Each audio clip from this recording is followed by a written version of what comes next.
இந்த கிறிஸ்டல் ஒரு சாதாரண கல் தானே, இதில் என்ன பவர் இருக்கும்னு நீங்கள் நினைக்கலாம்.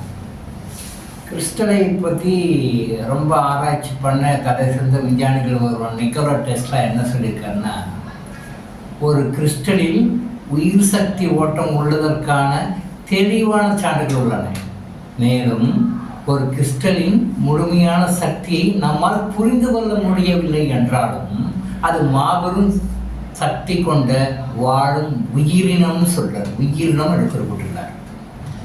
மேலும் பிரபஞ்சத்தின் ரகசியங்களை நீங்கள் கண்டுபிடிக்க விரும்பினால், நாம் உணர்ந்து கொள்ள விரும்பினால், ஆற்றல், அதிர்வெண் மற்றும் அதிர்வு ஆகியவற்றின் அடிப்படையில் நீங்கள் சிந்திக்க வேண்டும் அப்படின்னு சொல்லி சொல்கிறார். இந்த 3 தலங்களின் உச்சம் தான் கிறிஸ்டல் அப்படின்னு சொல்கிறார். இந்த 3ஐயும் கம்பைன் பண்ண தான் கிறிஸ்டல்னு சொல்கிறார். கிறிஸ்டல் ஒரு சிறு பிரபஞ்சத்தை தன்னுள் வைத்துள்ளது. அதில் ஆற்றல், அதிர்வெண், அதிர்வு என ஏராளமான அதிசயங்கள், நிறைய அதிசயங்கள் அதில் இருக்குது. ஆல்பர்ட் ஐன்ஸ்டீன் சொல்லும் பொழுது, everything is energy and that's all there to it. This is not philosophy, this is physics. நம்ம பிலாசபிக்கலாக பேசுகிறோம், அதை பிசிக்ஸ் அப்படின்றார். இந்த பிரபஞ்சத்தில் அனைத்தும் ஆற்றல் தான், எல்லாமே எனர்ஜி தான். அதில் தான் அனைத்தும் இருக்கிறது. இது தத்துவம் அல்ல, இயற்பியல். இது பிசிக்ஸ், இயற்பியல் சொல்கிறார். நம் வாழ்க்கையில் நடக்கும் அனைத்திற்கும் காரணம், நான் அடிக்கடி சொல்வது, கர்மா தான்.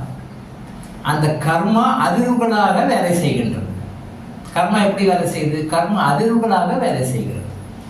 இந்த அதிர்வுகள் கர்மாவிலிருந்து வருகின்றன.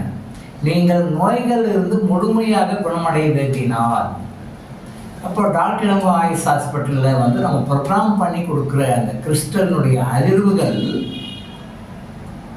உங்களுடைய பிரபஞ்சத்தில் இணைந்து உங்கள் பிரபஞ்சத்துக்கும் உங்களுக்கும் ஒரு டியூனை ஏற்படுத்தி கொடுக்கும், ஒன்றிணைக்கும். அப்போது கண்ணுக்கு தெரியாத அந்த பிரபஞ்ச அதிர்வுகள், அந்த காஸ்மிக் ரேஸ் உங்கள் உடலுடைய இயக்கத்தை சரிப்படுத்தி, மனதை சரிப்படுத்தி உங்களுடைய நோய்களை முழுவதுமாக குணமாக்கும். நீங்கள் நம்பிக்கையோடு இந்த கிறிஸ்டலை வாங்கி பயன்படுத்தி வரணும். நீங்கள் கிறிஸ்டலை நம்பிக்கையாக வாங்கி பயன்படுத்தும் பொழுது எல்லா நோய்களிலிருந்தும் நீங்கள் முழுவதுமாக குணமடைந்து வெளியே வர முடியும்.